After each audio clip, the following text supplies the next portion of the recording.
Assalamualaikum warahmatullahi wabarakatuh. Insya Allah pada kesempatan ini saya akan memaparkan hasil penelitian saya mengenai posisi perempuan pada konsep mahar dan waris dalam hukum keluarga Islam di Indonesia menurut pemikiran Huzaimah Tahidoyanggo dan Musdah Mulia.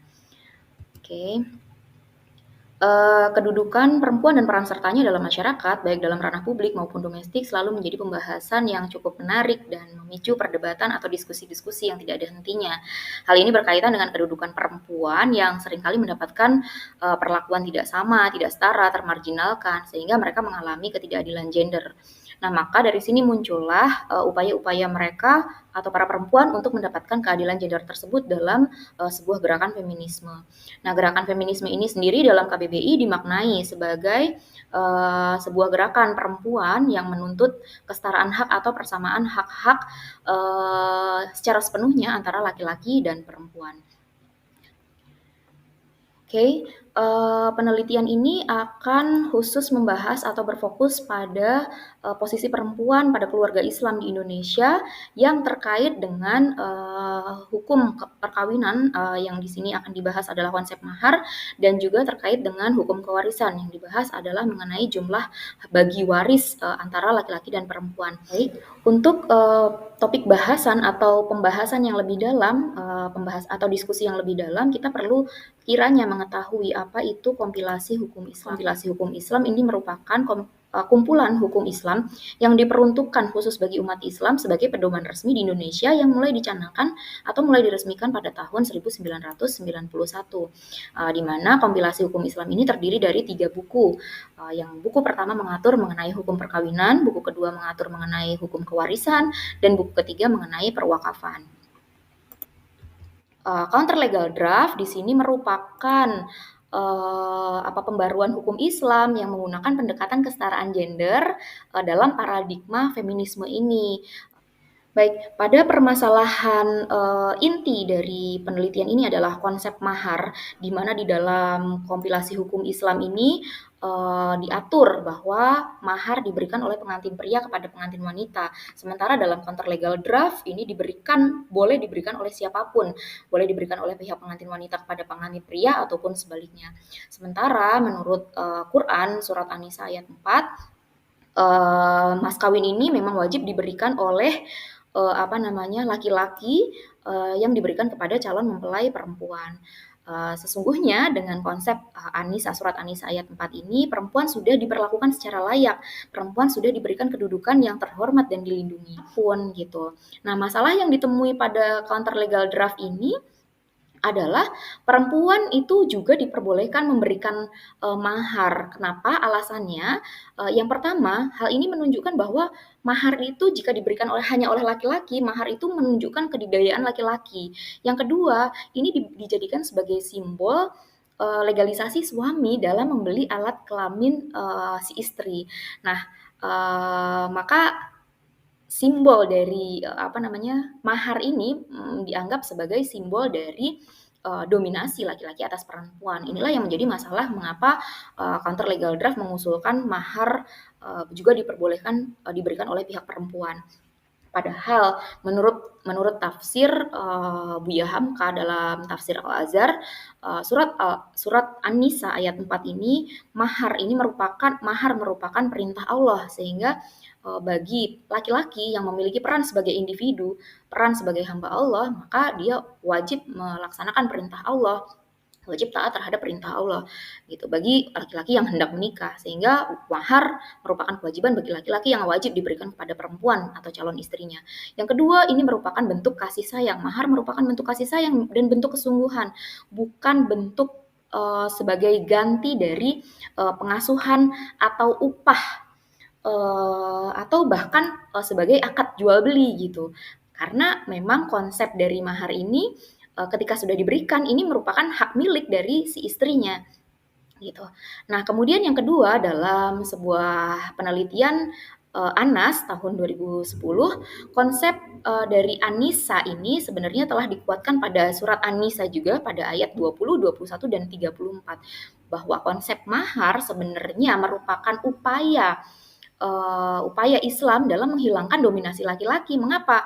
Karena harta yang dimiliki perempuan ini sudah menjadi milik harta perempuan, tidak bisa diutak-atik oleh orang lain tanpa seizin perempuan tersebut. Maka kesimpulan pada usulan counter legal draft kompilasi terhadap kompilasi hukum Islam ini sangat tidak tepat dan tidak berdasar serta mungkin sangat bertentangan dengan syariat Islam.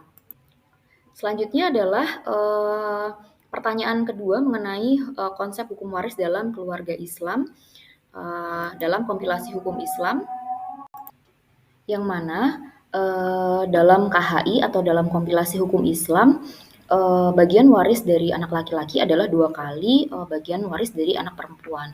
Nah, maka counter legal draft mengusulkan bahwa bagi waris atau jumlah bagian waris bagi anak laki-laki dan perempuan itu adalah sama. Sementara di dalam Islam, dalam Quran surat An-Nisa ayat 7 mengatakan bahwa bagian laki-laki dan bagian perempuan itu adalah sama. Mereka sama-sama mendapatkan haknya, mendapatkan hak waris. Adapun proporsinya ini diatur pada pembagian proporsi masing-masing pada Quran surat An-Nisa ayat 11, maaf. Nah, di dalam surat An-Nisa ini memang ada redaksi bahwa anak laki-laki itu mendapatkan waris 2 kali dari anak perempuan. Mengapa? Karena memang harta waris laki-laki ini didapatkan harta waris laki-laki ini wajib untuk diberikan pada nafkah. Mereka harus laki-laki harus wajib membayarkan mahar, mereka harus memberikan nafkah pada keluarganya. Jika mereka sudah menikah pun mereka juga wajib memberikan nafkah bagi anak dan istrinya.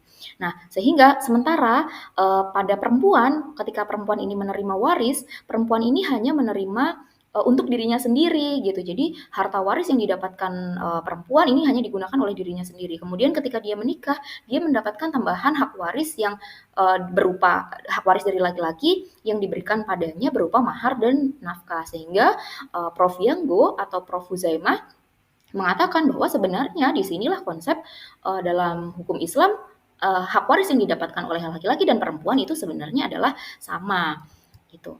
Nah, kemudian masalah yang di sini yang diusulkan atau masalah yang ditemui oleh counter legal draft adalah besaran antara laki-laki dan perempuan ini yang berbeda. Kenapa besarnya waris pada laki-laki ini dianggap lebih besar dibandingkan besarnya waris pada perempuan gitu. Sehingga surat An-Nisa ayat 11 ini dianggap sebagai ayat misoginis, ayat yang ayat yang cenderung bias gender gitu. Ayat yang cenderung bias gender. Nah, maka kita perlu lihat lebih dalam bahwa dalam Islam besar kecilnya waris ini tidak ditentukan oleh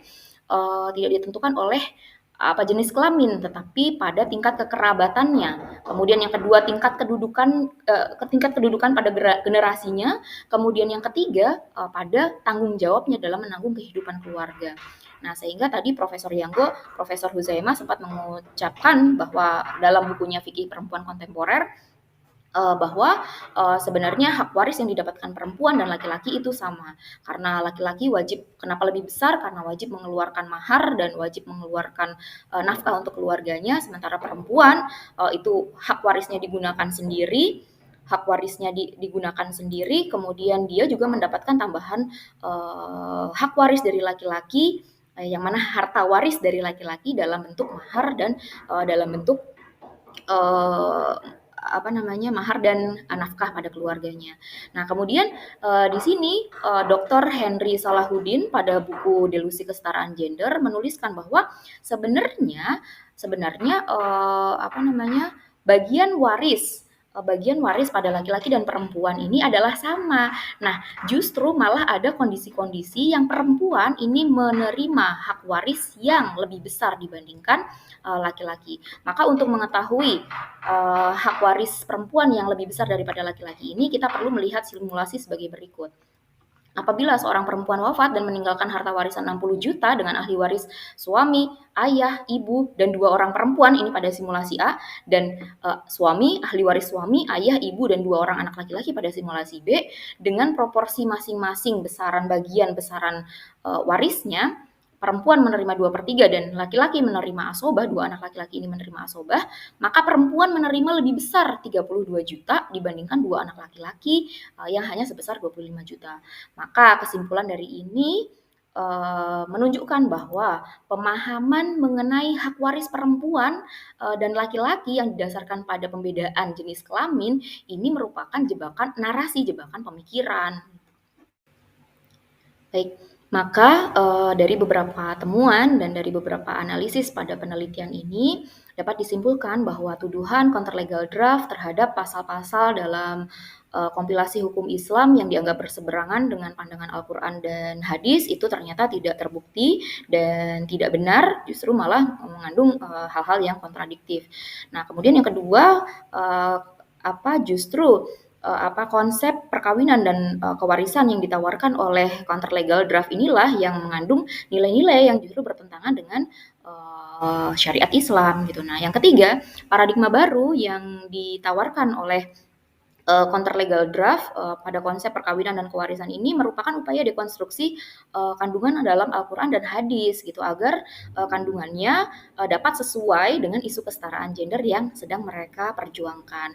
Nah, yang keempat, bagi seorang muslimah, kedudukan dan perannya dalam keluarga Islam ini merupakan tugas penting dari Allah Subhanahu wa taala gitu. Sehingga para perempuan atau para muslimah ini tidak mungkin untuk menganggap tugas ini atau kedudukan ini atau peran ini sebagai kedudukan yang lebih rendah daripada kedudukan laki-laki gitu. Bahwa kedudukan apapun kedudukan yang ada di perempuan yang sedang dilakukan oleh perempuan yang diamanahkan langsung oleh Allah ini merupakan kedudukan yang sama pentingnya dengan kedudukan laki-laki. Nah, kesimpulan yang terakhir dari penelitian ini adalah prinsip kesetaraan gender dalam paham feminisme ini memang masih menyimpan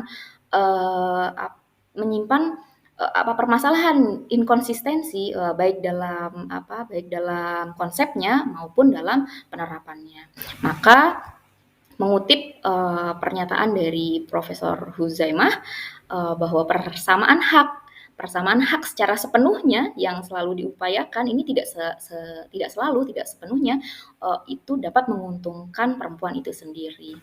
Nah, sekian presentasi atau pemaparan dari penelitian saya. Mudah-mudahan dapat bermanfaat bagi para pembaca dan para pendengar. Segala sesuatu yang benar datangnya dari Allah dan yang kurang datangnya dari saya. Mohon maaf atas segala kekurangan yang ada dalam pemaparan penelitian ini. Sekian, terima kasih. Assalamualaikum warahmatullahi wabarakatuh.